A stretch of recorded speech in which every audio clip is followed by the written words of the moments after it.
Kumusta po kayo? Bago po ang lahat, first things first.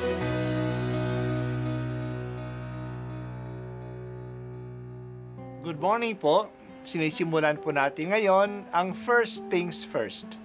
At dito po, tinatalakay natin sa unang bahagi ng umaga natin ay ang first readings na binabasa po sa banal na misa. Ito pong tinatalakay natin kasi madalas po kasi marami na tayong alam tungkol sa gospel readings. Pero konti po ang nagsasalita sa first readings. Pero ang first readings, bahagi din po yan ng Biblia, ng banal na kasulatan. Kaya susubaybayan po natin ang mga first readings, basahin po natin at kuminsan kailangan ng basahin ng 2 o 3 beses bago maintindihan kasi hindi po tayo familiar sa mga istorya at sa mga kaisipan na tinatalakay dito.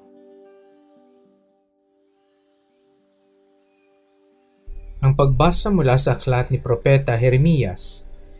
Ipinabatid sa akin ng Panginoon ang masamang balak laban sa akin ng mga kaaway ko. Ako'y parang maamong tupang dinadala sa patayan at hindi ko nalalamang may masamang balak pala sila sa akin. Wika nila, putulin natin ang puno habang malusog. Patayin natin siya nang wala nang makaalaala pa sa kanya. At dumalangin si Jeremias, Panginoon, ikaw ay hukom na makatarungan. Nababatid mo ang isipan at damdamin ng bawat tao. Ikaw ang maghiganti sa mga taong ito. Ipinauubaya ko po sa iyo ang aking gawain. Ang salita ng Diyos. Salamat sa Diyos. Kawawa naman ang maliliit na tao. Madali silang pagbintangan. Madali silang apihin at wala silang magagawa na ipagtanggol ang kanilang sarili. Wala naman silang pera at wala naman silang kilala, maliban ang Diyos. Yan ang kalagayan ni Propeta Jeremias. Wala siyang kamuang-muang na pinagplaplanuhan na pala na siya'y ipabagsak. Sino ang bumabalak nito?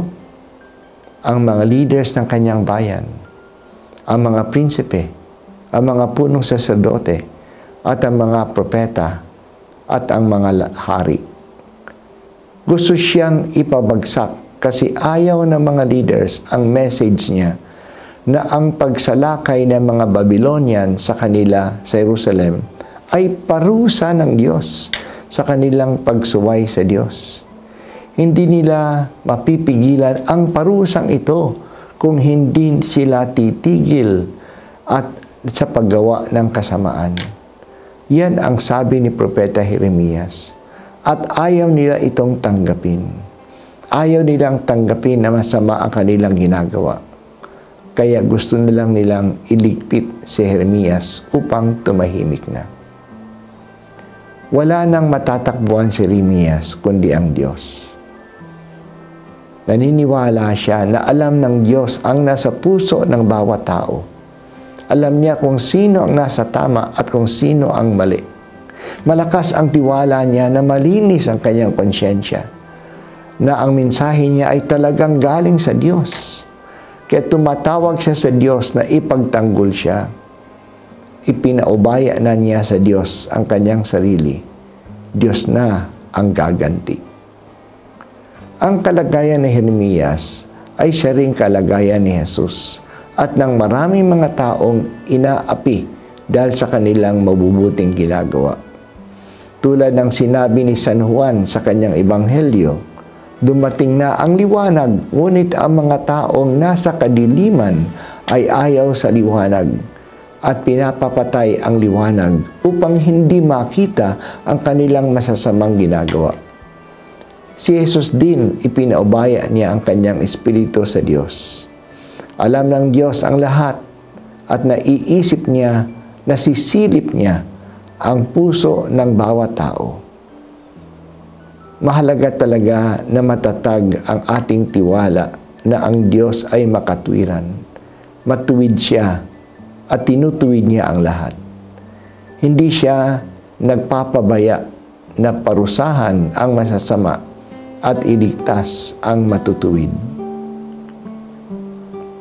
O Panginoong Jesus, ang pag-asa ko ay lubos na nasa iyo. Iligtas mo ako at tulungan sa mga kahirapan na hinaharap ko.